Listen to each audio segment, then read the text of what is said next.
Shri Vedanta academy Indore के online platform पर आपका स्वागत है। ये लेक्चर करंट का है और आज हम चर्चा करेंगे यूएनओ की। क्यों करेंगे? क्योंकि 24 अक्टूबर 1945 को ही इसका गठन हुआ था और कल था 24 अक्टूबर, इसलिए ये चर्चा का विषय बना हुआ है। आप जो इमेज देख रहे हैं ये इमेज है श्री वेदांता एकेडमी के एप्लीकेशन की। ठीक है, इसमें आपको क्या लाभ होगा कि जो अभी वर्तमान में 17 दिसंबर को जो पीटी है किसका 2023 का एमपीएससी का, उसके लिए इसमें कंप्लीट 10 यूनिट की गई है। रिकॉर्डेड लेक्चर प्राप्त है इसमें, और रिकॉर्ड लेक्चर कितने मिलेगा आपको? मात्र या 1500 में आपको प्राप्त होगा। और साथ ही साथ ये 4 मंथ के लिए आप इसमें लेक्चर को एक्सेस कर सकते हैं। इसे ज्वाइन कर लीजिए और प्लीज अपनी जो तैयारी है उसको नेक्स्ट लेवल तक ले जाइए।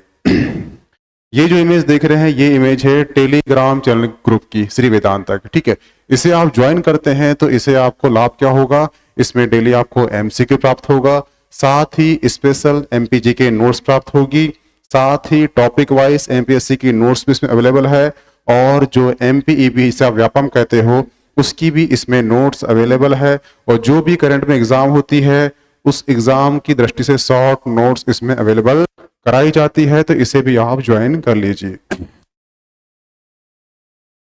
यूनाइटेड नेशन ऑर्गेनाइजेशन, ठीक है, इसकी स्थापना हुई थी 24 अक्टूबर 1945 को, और कल जो था 24 अक्टूबर था, इसलिए ये जो है चर्चा का विषय है। साथ ही साथ अभी जो फिलिस्तीन और इजराइल की युद्ध हो रहा है उसमें भी इसका एक पार्ट रहा है, तो ये समझेंगे हम आज। ठीक है, ये समझते हैं इसमें कि चर्चा, ये परिचित, इसका परिचय क्या होता है वो समझेंगे। इसके 6 प्रमुख घटक है वो समझेंगे।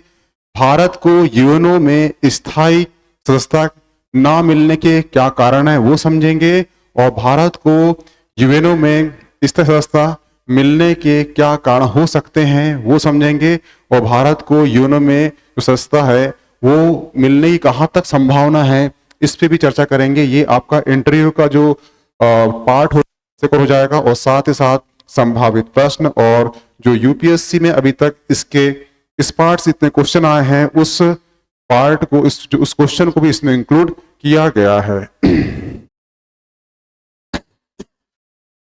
यूएनओ को समझने के लिए आपको समझना पड़ेगा वर्ल्ड वॉर 2 और वर्ल्ड वॉर 1, क्योंकि जिस प्रकार से समुद्र मंथन हुआ था वहां से हलाहल जहर निकला था, वहां से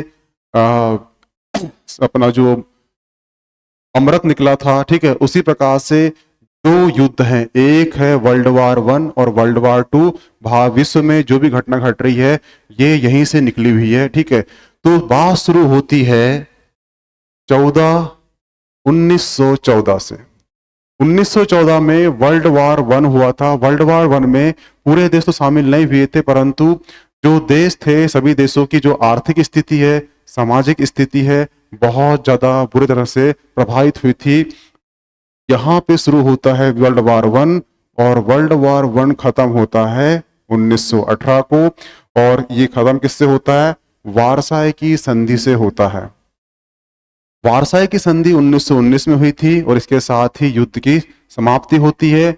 एक मार्शल हुए, मार्शल फाच, और मार्शल फाच ने कहा था कि जो वारसाई की संधि है ये युद्ध विराम नहीं है, ये युद्ध शांति नहीं है, एक्चुअली यह संधि 20 वर्षों का युद्ध विराम है। और नेक्स्ट इसके 20 साल बाद 1939 को वर्ल्ड वॉर 2 शुरू हो जाता है। ठीक है, परंतु इसके पहले जब वर्ल्ड वॉर 1 खत्म हुआ, ठीक है, तो यहाँ पे यूएसए के जो प्रेसिडेंट से वो थे वुड्रो विल्सन। वुड्रो विल्सन ने एक चीज प्रस्ताव रखा कि उनने बोला कि अगर हमें नेक्स्ट यानी वर्ल्ड वॉर 2 नहीं चाहिए तो कोई भी एक इंटरनेशनल संस्था होना, इसीलिए यहाँ पे एक संस्था बन गई लीग ऑफ नेशन, और ये बनी 20 जनवरी 1920 को। ठीक है, ये लीग ऑफ नेशन, इसका जो उद्देश्य था विश्व शांति, विश्व में सुरक्षा और शांति स्थापित करना इसका क्या लक्ष्य था, और इसके उद्देश्य था इसका जो लक्ष्य था, लक्ष्य 3 था। लक्ष्य 3 क्या था कि विश्व के जितने भी देश हैं वहां पे व्यापार को बढ़ावा देना, आपसी व्यापार को बढ़ावा देना। व्यापार को बढ़ावा क्यों देना? क्योंकि जहां पे व्यापार होता है वहां पे धन होता है, जहां पे धन होता है वहां पे इंटरेस्ट होता है, जहां पे इंटरेस्ट होता है वहां पे कभी विवाद नहीं होता। इसलिए इन्होंने क्या था, इनका लक्ष्य था जो आपसी व्यापार को बढ़ाना। साथ ही साथ दुनिया में जितनी स्वास्थ्य सुविधा है उसको पूरी तरीके से पूर्ण करना, और साथ ही साथ जो विश्व के जितने भी लेबर हैं उनके जो इशू हैं उसको भी सॉल्व करना, ये भी इनका एक कार्य था। हुआ क्लियर? इसके 3 लक्ष्य थे। परंतु क्या हुआ, जो लीग ऑफ नेशन है ये असफल हो गया। इसके असफलता के क्या कारण है? 1 और 2 कारण है। पहला कारण क्या है?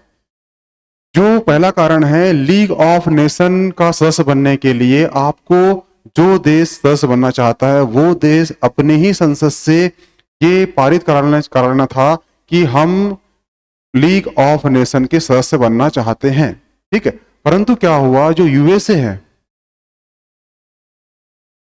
यूएसए की जो संसद है उसने अनुमति नहीं दी लीग ऑफ नेशन सदस्य बनने के लिए। तो यहां पे बात निकलती है कि जो देश संस्थापक सदस्य था वही देश इसका सदस्य नहीं बना। तो एक ये फेलियर हो गया। दूसरा फेलियर क्या हुआ, वो हुआ है जो लीग ऑफ नेशन की चुप्पी। लीग ऑफ नेशन चुप्पी थी क्या थी कि जो जर्मनी है, जर्मनी ने पोलैंड पर आक्रमण किया तो चुप रहा। जर्मनी ने जो बाल्टिक देश है वहां पे कब्जा किया तो चुप रहा। जर्मनी ने रूस और पोलैंड पे जब आक्रमण किया तो यहां से वर्ल्ड वार 2 शुरू हो जाता है। और वर्ल्ड वार शुरू जब होता है तो इसका जो उद्देश्य था वो सदा ही समाप्त हो जाता है। और यहाँ पे जो लीग ऑफ नेशन की जो महत्ता थी वो स्वयं में समाप्त हो जाती है और वर्ल्ड वार 2 शुरू हो जाता है।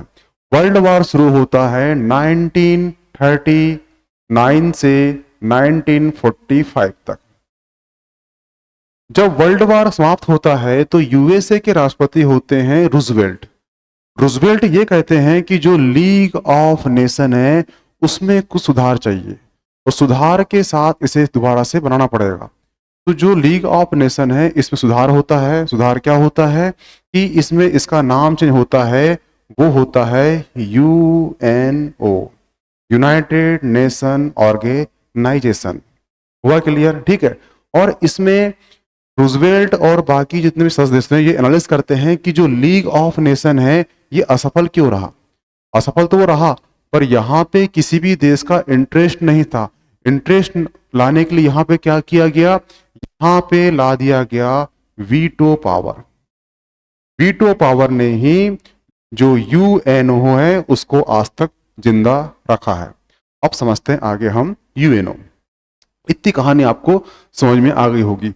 ये जो इमेज देख रहे हैं ये इमेज है यूएनओ का फ्लैग है। इसका जो पिछला पृष्ठ है इसका कलर ब्लू है आप जो देख रहे हैं, और साथ ही साथ जो नाम और जो वर्ल्ड का मैप और जो जैतून है, ये जैतून की पत्ती है ये व्हाइट कलर से है। ठीक है, और बीच में जो है ये वर्ल्ड मैप बना हुआ है। कई बार क्वेश्चन पूछ चुका है वनडे एग्जाम में कि जो पत्तियां हैं ये पत्तियां किसकी है, तो पत्तियां जैतून की है। तो ये चीज भी आप याद रखना, हो सके तो अपनी जो शॉर्ट नोट्स होगी करंट की उसमें मेंशन कर लीजिए। ये है परिचय। स्थापना इसकी हुई है 24 अक्टूबर 1945 को, जो कल डेट गई है। 10 देश हैं, वो देश हैं कितने, 1993, 193।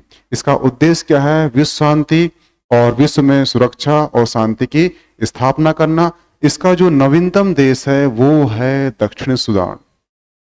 कौन सा है, दक्षिण सूडान। ठीक है, इसका जो मुख्यालय है वो है न्यूयॉर्क। और जो लीग ऑफ नेशन का जो मुख्यालय था वो था जिनेवा। इसका कहाँ था, इसका था जिनेवा। ये क्लियर रखना, लीग ऑफ नेशन का जिनेवा था। और जो यूनाइटेड नेशन है इसका मुख्यालय कहाँ पे है, न्यूयॉर्क में है। ठीक है, इसके 6 घटक हैं, 6 अंग हैं इसके। एक है महासभा, एक है सुरक्षा परिषद, और एक है आर्थिक और सामाजिक परिषद, न्याय परिषद, न्यास परिषद, ये न्यास है। ठीक है, अंतर्राष्ट्रीय न्यायालय और संयुक्त राष्ट्र सचिवालय। ठीक है, इसमें जो है जो अंतर्राष्ट्रीय न्यायालय है इसको छोड़ दिया जाए कि जो सभी बनते हैं ये इनका जो मुख्यालय है वो न्यूयॉर्क ही है, और जो अंतर्राष्ट्रीय न्यायालय है इसका द हेग है, यानी कि नीदरलैंड में द हेग एक जगह है, वहां पे अंतर्राष्ट्रीय न्यायालय का क्या हेडक्वार्टर है। ये चीज रखना। 6 घटक है, 6 में से एक अलग उसका हेडक्वार्टर है, जो अंतर्राष्ट्रीय न्यायालय उसका नीदरलैंड हेग में है, और बाकी बसते हैं 5 उनका कहाँ पर है, न्यूयॉर्क में है। इसका कंफ्यूजन मत होना कभी, ये क्या जब भी पीटी आता है 4 ऑप्शन रहते हैं वहां कंफ्यूज होते हैं। महासभा यानी जो यूएनए है, यूएनए के जितने सदस्य होते हैं उतने सदस्य किसके होते हैं, महासभा के होते हैं। इसकी बैठक जो है सितंबर में होती है, प्रतिवर्ष सितंबर में होती है। सितंबर में कब होगी, जो तीसरा जो मंगलवार होगा, सितंबर का जो तीसरा मंगलवार होगा उसमें महासभा की बैठक होगी। जो महासभा है उसको लघु संसद भी कहते हैं। लघु संसद क्यों कहते हैं, क्योंकि इसमें जो सदस्य देश हैं उनके जो शासक नायक है वो इसमें बैठक करते हैं, इसलिए इसको लघु संसद कहते हैं। एक क्वेश्चन आता है पॉलिटी में कि लघु संविधान किसे कहते हैं, तो लघु संविधान कहते हैं जो 42वां संविधान संशोधन है उसको लघु संसद कहते हैं। ये इसको चीज को याद रखना। ठीक है, इसके जो अध्यक्ष बनते हैं उनका कार्यकाल 1 वर्ष होता है, और इसकी जो पहली महिला अध्यक्ष थी वो थी विजय लक्ष्मी पंडित, और ये कहाँ से आती है, ये भारत से आती है। ठीक है, और साथ ही साथ जो संविधान है, संविधान में जो 15 महिला थी उन 15 महिलाओं में से भी कौन थी, एक विजय लक्ष्मी पंडित थी। और ये संख्या पूछ चुका है किसमें, एमपीपीएससी के 3 मार्कर जो होता है उसमें एग्जाम पूछ चुका है कि जो संविधान में कितनी महिला थी, 15 महिला थी, और उसमें से एक महिला विजय लक्ष्मी पंडित थी। विजय लक्ष्मी पंडित जो है जो महासभा है उसकी पहली अध्यक्ष भी रही है, महिला अध्यक्ष। हुआ क्लियर। न्याय परिषद, इसका काम क्या है, इसका काम है जो भी न्यास परिषद है, एक्चुअली में गलत बोल दिया, न्यास। ठीक है, इसका काम ये है कि जो भी खर्चा होता है किसका, यूएनए का, उसके लिए धन जुटाना, इसका ये काम है। ठीक है, और भारत का जो इसका बजट है यूएनए का, वहां पे भारत का जो हिस्सा है वो लगभग 1% के लगभग है। ये भी चीज याद रखना। ठीक है, ये इस भारत का एक लूप होल है। अंतर्राष्ट्रीय न्यायालय में जो जजों की संख्या होती है वो 15 होती है, और जजों का जो कार्यकाल होता है वो 9 वर्ष का होता है। और ये जो इसका जो है हेडक्वार्टर है, ये हेडक्वार्टर है नीदरलैंड के द हेग में। ये भी चीज आप याद रखना। सचिवालय जो है महासचिव के अधीन कार्य करता है। ठीक है, जो महासचिव होते हैं इनका कार्यकाल 5 वर्ष का होता है, और जो सचिवालय होते हैं इनके जो प्रथम सचिवालय जो प्रथम महासचिव थे वो थे त्रिगवेली, और त्रिगवेली कहाँ के थे, ये नॉर्वे के थे। और वर्तमान में जो महासचिव हैं ये है एंटोनियो गुटेरस, और ये कहाँ के हैं, ये हैं पुर्तगाल के। ये चीज को भी आप याद रखना। सामाजिक आर्थिक परिषद का काम क्या है, ये विश्व में समाज में समानता लाना, इसका एक कार्य है। दूसरा कार्य है आर्थिक समानता भी लाना, साथ कार्य है किसका, सामाजिक आर्थिक परिषद का। जो सामाजिक आर्थिक परिषद है उसके अंतर्गत इतनी बॉडी काम करती है। एक है ILO यानी अंतर्राष्ट्रीय मजदूर संघ, एक है FAO यानी कि अंतर्राष्ट्रीय खाद्य एवं कृषि संगठन, और एक है यूनेस्को, और एक है यूनिसेफ। ठीक है, यानी यहाँ पे ये एजुकेशन है, ये साइंस है, कल्चर है, ये ठीक है, ये जो है जो साइंस एजुकेशन और कल्चर में काम करती है, और ये एक पुरस्कार देती है, उसका नाम है कलिंग पुरस्कार। ठीक है, और कलिंग पुरस्कार जो है विज्ञान के दिया जाता है। हुआ क्लियर। जो कलिंग पुरस्कार है ये विज्ञान के क्षेत्र में दिया जाता है, और ये देता कौन है, ये देता है कौन, अपना यूनेस्को देता है। एक है यूनिसेफ यानी कि यहाँ पे चाइल्ड फंड, ये जो है जो विश्व के जो बच्चे हैं उनके लिए कार्य करता है। और ये बता चुका हूं आपको, जो विश्व में जो भी अनाज की कमी होती जिसमें, वहां पे ये अनाज उपलब्ध कराता है। यहाँ पे जो भी मजदूर का जो भी इशू होता है वो सॉल्व होता है। ठीक है, तो ये इतने संगठन है। एक क्वेश्चन पूछता है कि कलिंग पुरस्कार किस क्षेत्र में दिया जाता है, तो उसका आंसर क्या है? कलिंग पुरस्कार जो है विज्ञान क्षेत्र में दिया जाता है। और ये जो है आर्थिक और सामाजिक परिषद के अंदर काम करती है, उसका नाम क्या है? यूनेस्को। ठीक है, और अभी हाल ही में जो यूनिसेफ है यूनिसेफ का मुख्यालय पूछ लिया, 2022 का पेटी था। यूनेस्को का मुख्यालय कहाँ पर है? यूनेस्को का मुख्यालय कहाँ पर है? ये जहां तक न्यूयॉर्क में है। तो ऐसी जो संस्था है, ठीक है, इन संस्था के जितने भी हेडक्वार्टर हैं, ये आप एक बार एग्जाम के पहले एक बार रिवाइज कर लेना। कभी कभी क्या होता है कि डायरेक्ट ये क्वेश्चन वहां से आ जाते हैं। सुरक्षा परिषद, हाँ एक चीज याद रखना कि जो अभी हाल ही में पीएससी हुआ था 2019 में, 2019 में जो पीएससी हुआ था किसका? स्पेशल मेंस में, वहां पे ये 6 घटक को 3 मार्कर में पूछ चुका था। तो कई बार ऐसे क्वेश्चन में जाते हैं 3 मार्कर में, तो ये आप भी याद रखना। सुरक्षा परिषद, सुरक्षा परिषद जो है ये सबसे महत्वपूर्ण अंग है यूएनए का। ठीक है, सुरक्षा परिषद को विश्व का पुलिस मैन भी कहते हैं। इसमें सदस्य देश होते हैं कितने? 15। इसमें 10 होते हैं स्थायी और 10 होते हैं अस्थायी और ये होते हैं स्थायी।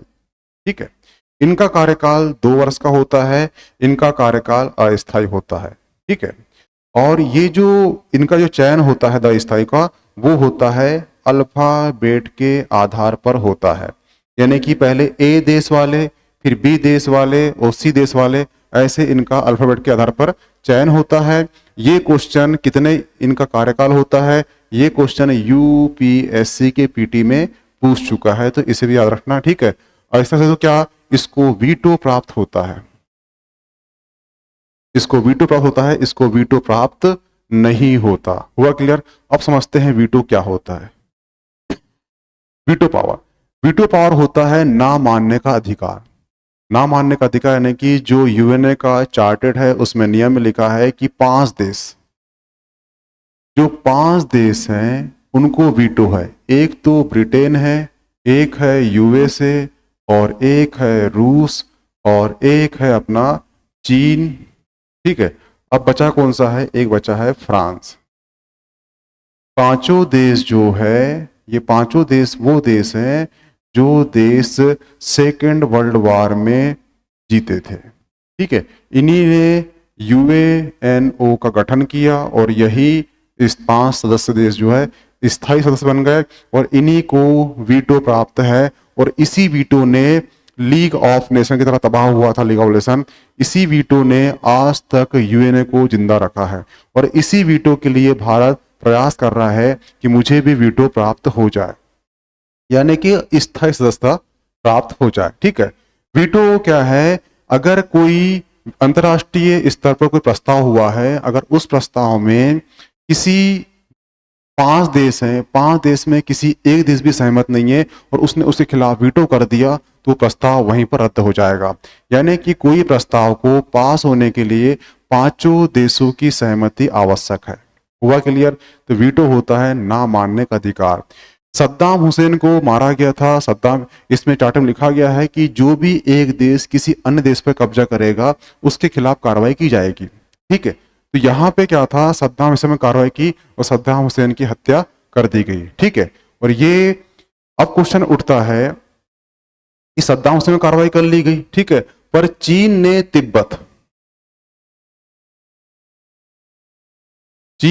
तिब्बत पे कब्जा किया, तो चीन के विरोध में कार्रवाई क्यों नहीं की गई? क्यों नहीं की गई? उसका कारण है वीटो। क्योंकि चीन को वीटो प्राप्त है, जब भी प्रस्ताव आता है चीन अपने फेवर में वीटो कर देता है, तो प्रस्ताव वहीं पर रद्द हो जाता है। इसलिए चीन जो है तिब्बत वाले केस में आज तक बाहर है। हुआ क्लियर? ये थी कहानी वीटो की। भारत को स्थायी सदस्यता मिलना ना मिलने के कारण जो भारत को यूएनओ में जो स्थायी सदस्यता नहीं मिली है, उसके पीछे कारण क्या है? उसके पीछे कारण है इतने सारे। एक है एनपीटी और एक है सीटीबीटी। ये एक अलग से लेक्चर लूंगा इसका मैं, क्योंकि ये एक अलग ही टॉपिक हो जाता है।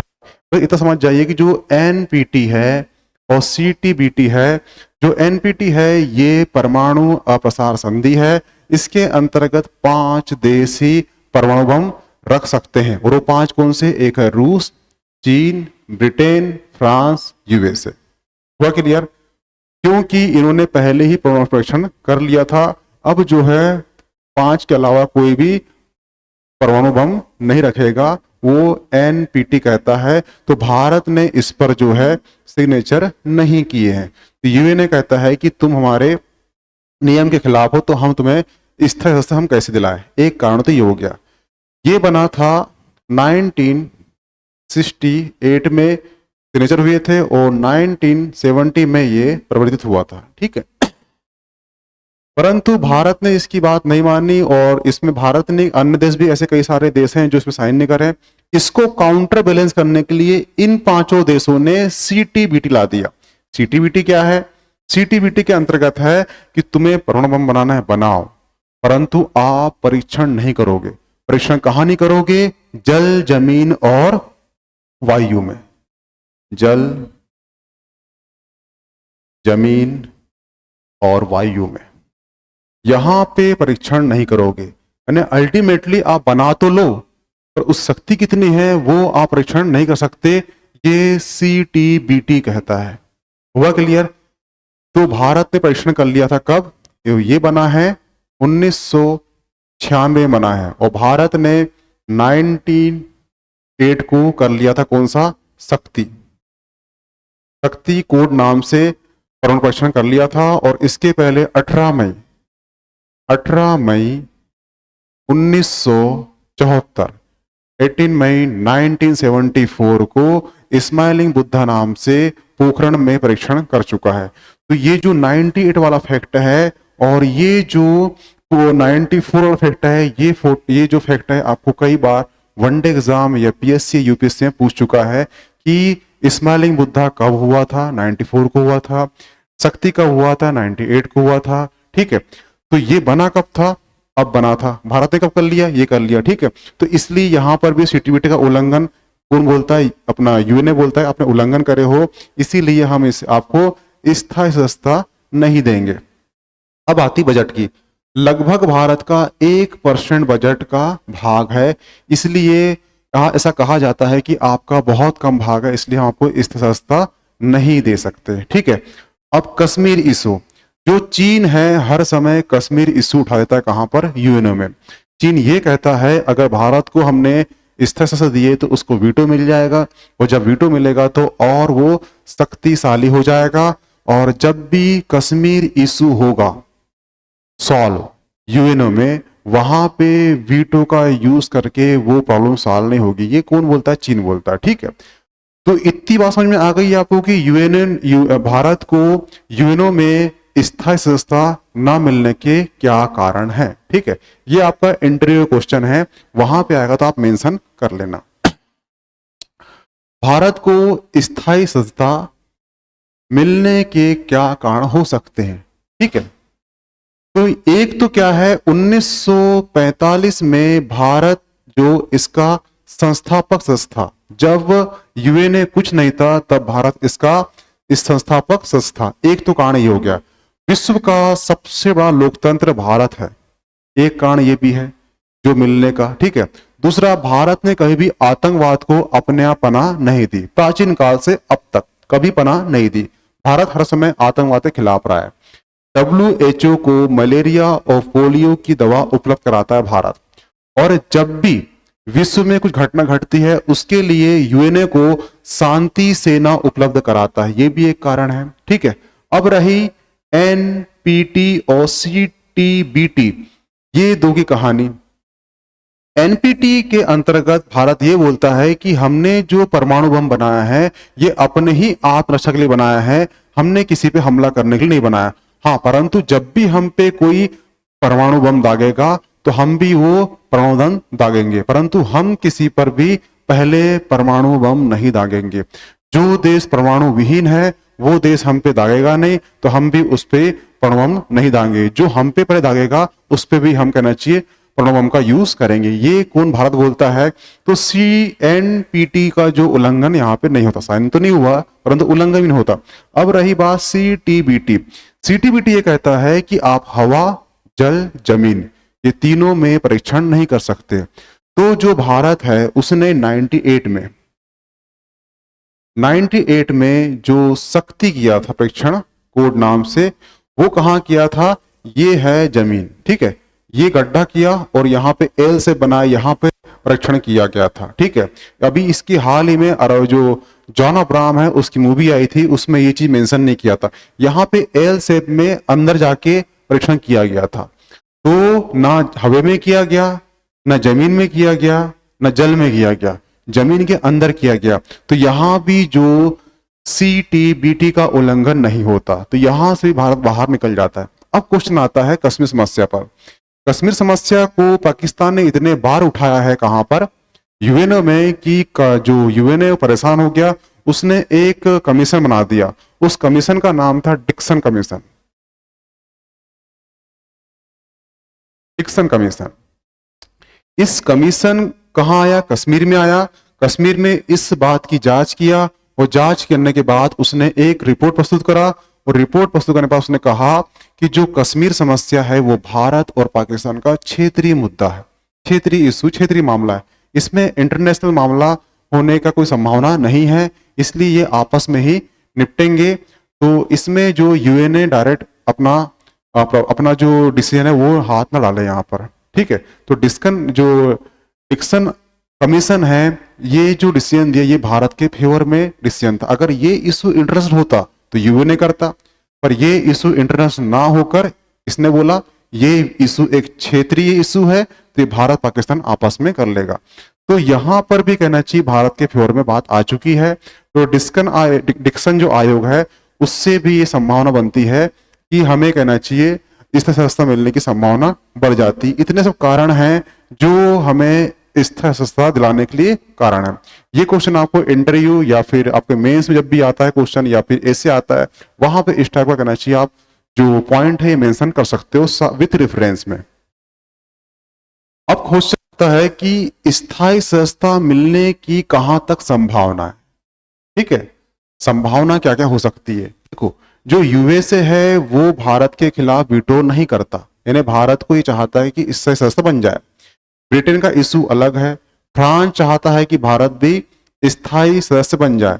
रसिया भी चाहता है। एक चीज रखना, जो रसिया है इसने सर्वाधिक बार वीटो का यूज किया है, और जो भारत के खिलाफ जो चीन करता है वीटो कश्मीर मुद्दे पर, ये भारत के फेवर में वीटो करा है कश्मीर मुद्दे पर, ठीक है। ये चीज रखना, सर्वाधिक वीटो पूछेगा तो रसिया ने करा है।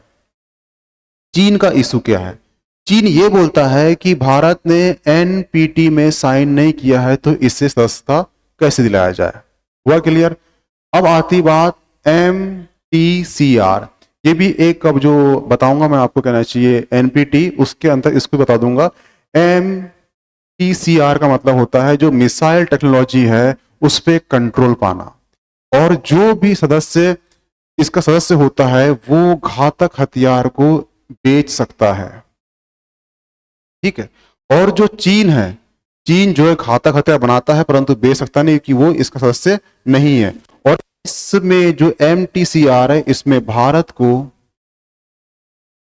को यहां पर वीटो प्राप्त है।